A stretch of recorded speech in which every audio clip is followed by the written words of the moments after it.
José Mamadou et Mineta. Que sont-ils devenus?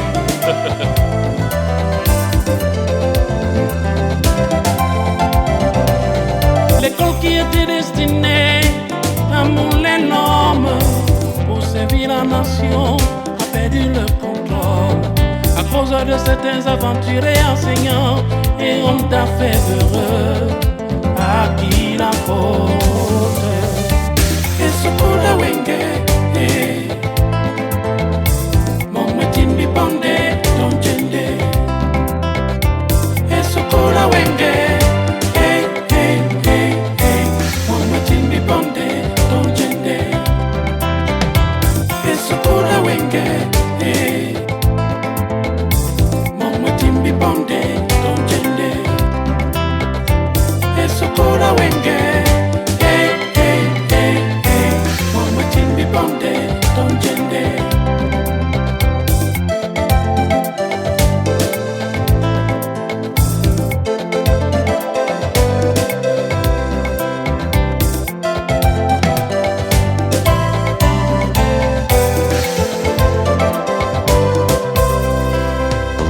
L'école qui était destinée à mouler l'homme pour servir la nation a perdu le contrôle à cause de cette...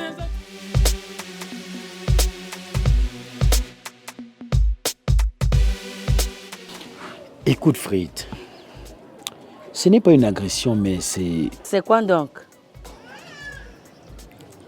C'est une supplication. En effet, nous te supplions de comprendre notre ami Patou. Gandhi, as-tu déjà pu convaincre Matine? C'est moins important pour moi. Mais c'est le bonheur de mon ami Patou qui est le plus important. Je ne suis pas d'accord avec l'attitude de Patou.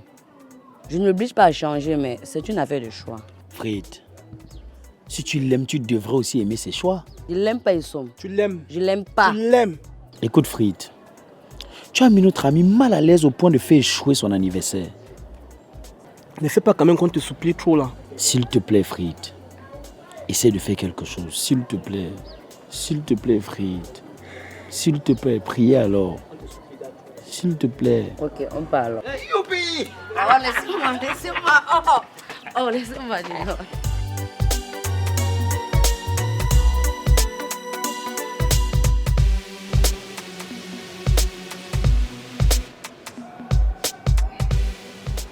Madame, sincèrement, j'ignore ce dont vous êtes en train de me parler là. En dehors de votre maison, l'hôtel, je ne connais aucune autre maison que M. Kamene puisse fréquenter. Félix, j'espère pour toi que tu ne me caches rien. Parce que si tel est le cas, un jour je saurai la vérité. Et ce jour-là, on va se regarder, les yeux dans les yeux. Tu es averti.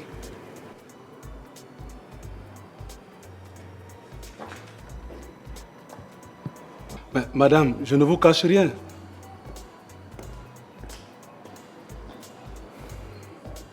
C'est vraiment difficile de travailler pour les gens. C'est toujours Félix qui souffre.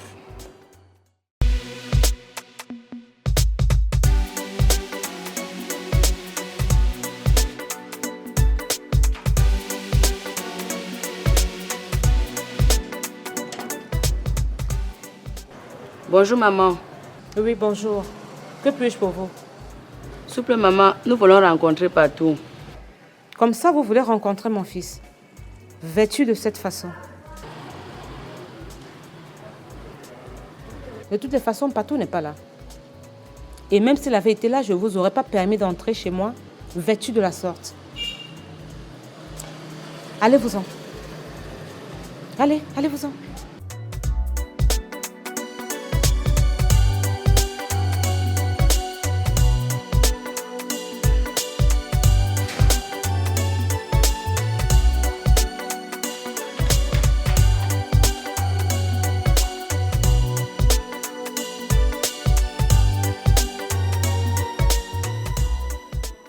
Écoute, si tu ne veux plus vivre dans cette maison, alors tu peux disposer.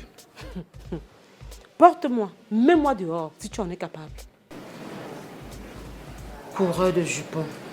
Oui, j'accepte. Mais qui souffre alors? Bien sûr que je souffre. N'est-ce pas, tu as déjà eu tout ce que tu voulais? Faire de moi un cobaye où on doit expérimenter la souffrance causée à une femme. Ce sont des gens frustrés qui se comportent comme ça. Mais moi, j'ai du succès, moi. Tu as du succès partout. Tu as aussi du succès avec l'éducation de Patou. Tu as du succès avec l'éducation de ton fils. N'importe quoi.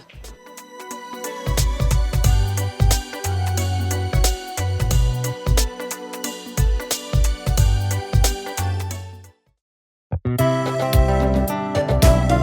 sont passés Mamadou et Mineta? Simon, je n'ai pas fini de signer les bulletins de notes. Pour te dire vrai, j'étais au cabaret hier soir et je suis rentré un peu tard. Tout à l'heure, je vais aller chercher un ami à l'aéroport. C'est pourquoi je te demande de continuer à les signer et d'organiser la remise des bulletins. À qui la faute?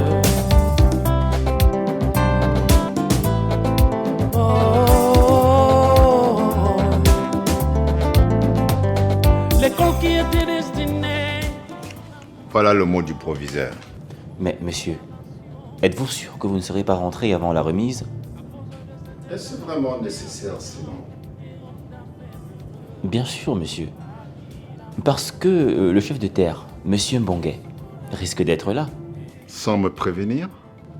Bien sûr, monsieur. En tant que parent, et non en tant que sous-préfet. Vous savez, c'est un monsieur assez relax. Dernièrement, quand on l'a convoqué pour sa fille, il est arrivé. C'est vrai que moi-même, je suis souvent étonné de le retrouver dans les salles de réunion des parents d'élèves. De toutes les façons, vous saurez gérer, Simon. Vous êtes un chef de service. Non, boss, pas encore. Vous n'avez pas besoin de prophétie comme les bobas. Vous aimez bien descendre ce type, monsieur le proviseur. Oh, puisqu'il est nonchalant, il est descendable. Figure-toi qu'il passe le plus clair de son temps chez les marabouts et les prophètes. Un prophète lui dit, tu seras nommé ministre. Il se met à emprunter de l'argent partout pour s'acheter des objets sophistiqués. Puis du jour au lendemain, il se met à tout revendre pour rembourser ses dettes.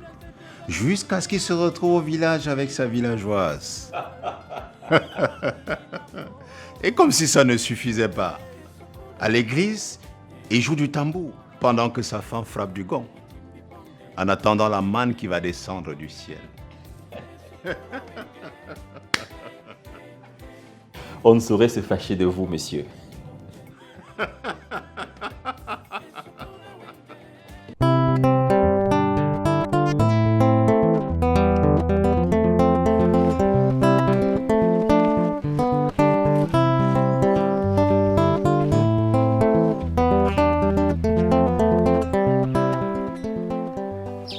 Ewanja, Oui, tante.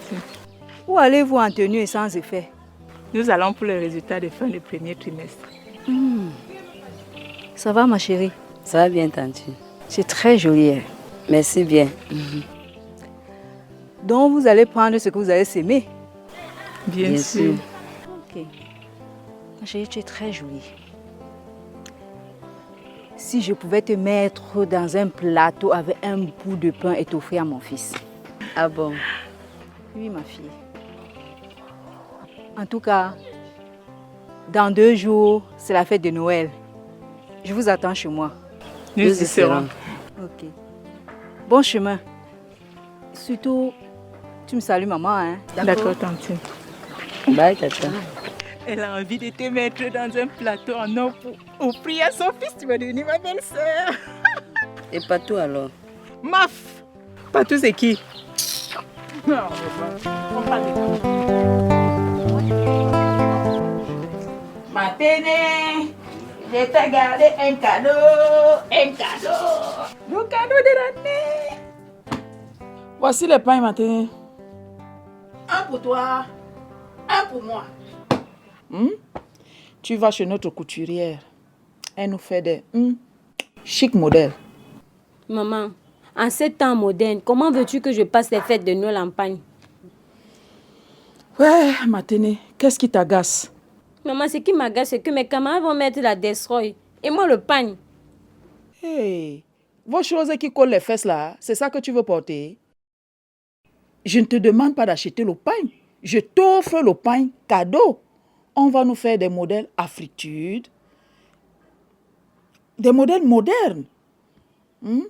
Et ça va bien te plaire, Maténé. Maténé, c'est tout ce que ta mère pouvait faire. Oh.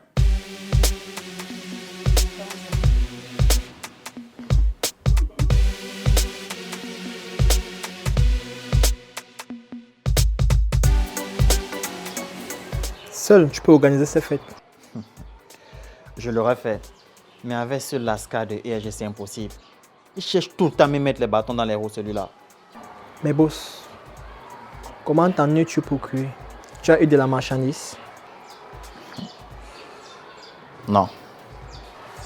Explique-moi. Grandry. Mon père m'a donné une partie. Et l'autre, je l'ai pris dans mon coffre. Ça te va? Cela m'a vraiment étonné. Hein. Je ne vois pas Essomi là-haut. Essomi n'a pas eu l'argent pour la contribution. Il doit être en train d'harceler son père. Mais les gars, je vous ai pourtant dit de ne pas vous déranger.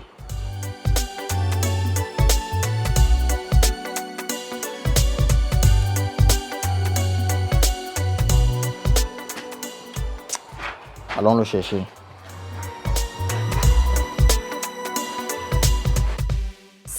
,32 sur 20. Hey! Qu'est-ce que je vais dire à ma mère? Ce type de mbok m'a même donné combien en ces matières? 16. 17,5. Hey! Donc, si ce n'était pas les notes de mbok, je serais restée à 5 de moyenne. C'est pas possible. Maténé! Maman! Maténé! Tu sais que j'allais oublier. Comment étaient tes résultats? Je n'ai pas eu de bulletin, maman. Comment ça?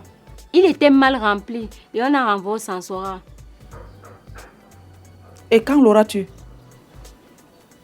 Ce n'est qu'à la rentrée, maman.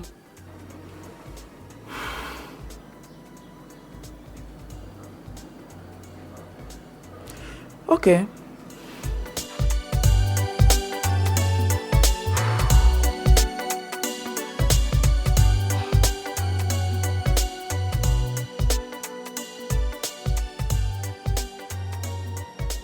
Mademoiselle, tu as 16 de moyenne en terminale C.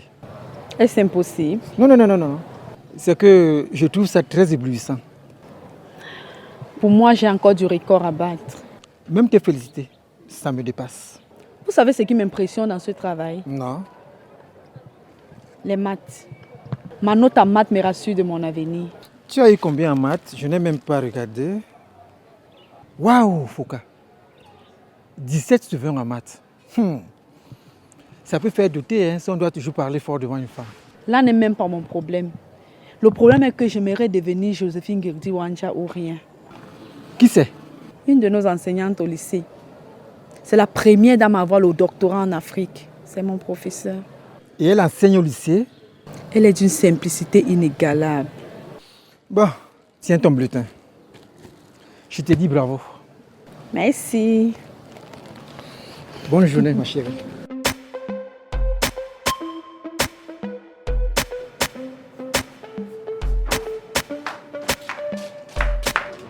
Maténé, reviens, j'ai quelque chose à te demander. Oh, maman, quoi encore? Reviens, s'il te plaît. Je veux juste savoir, pourquoi ce n'est que ton bulletin qui a connu ce problème? Je ne sais pas, maman. C'est très surprenant. Hein? J'espère que ces enseignants ne te harcèlent pas au point de ne pas bien calculer tes notes. Alors, où vas-tu maintenant? Au kiosque, maman. Mais il faut que moi-même j'aille rencontrer ce censeur pour qu'il m'explique.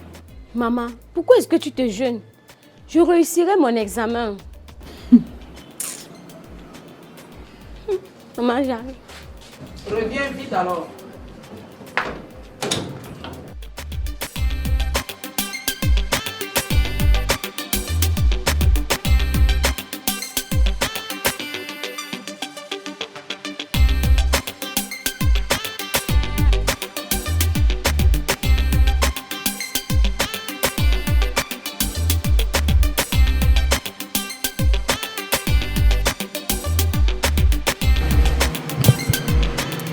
Tu as bien fermé la porte.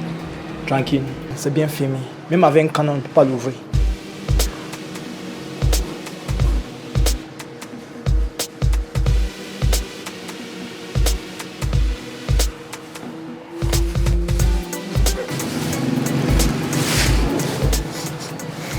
C'est combien? 150 000 francs. C'est une affaire de grammage. Dans un an, nous pourrons montrer notre propre affaire. C'est pour ça que je paye pour ta formation. Demain avant 10h, je paye, ok? On est ensemble.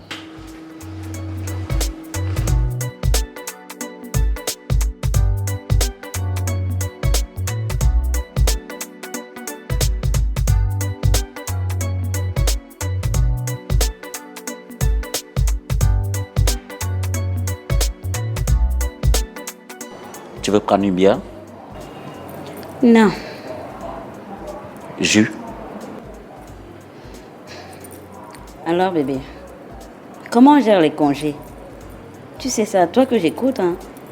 On est déjà le 23 décembre. Oh. As-tu une préoccupation? Bien sûr, j'ai des besoins pour cette fête. Tu sais, j'ai besoin d'une ballerine, d'un destroy, d'un haut moulant, 4 strings, 2 robes et une chaussure talon. Ah, j'allais oublier. Et au moins 50 000 pour gérer les fêtes. Tout ça, c'est pour toi? Mais oui. Tout ça, c'est pour les fêtes là? Bien sûr, pourquoi d'autre? Ok, je vais voir. Il n'y a pas de je veux voir qui tienne. Je veux tout ceci. Et au plus tard demain.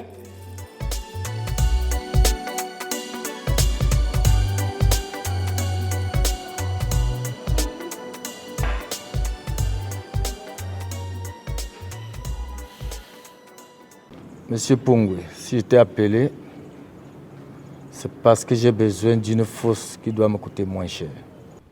Ok. Ne te fais pas de soucis. Tu auras droit à un bon travail. Je compte vraiment sur toi. Ok.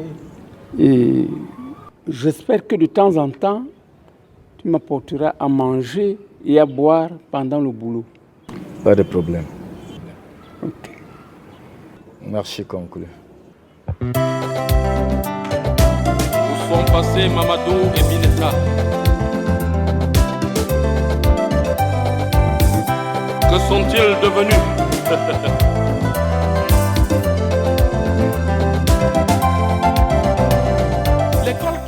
Ah, Eric de Eric. C'est comment, gars? Ça va, ça va. Mais tu vas où comme ça? Oh, je vais rejoindre mon oncle au chantier. Le 24 décembre.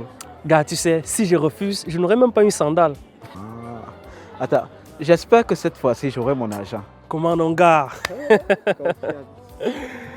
Mais, comment as-tu géré le bulletin?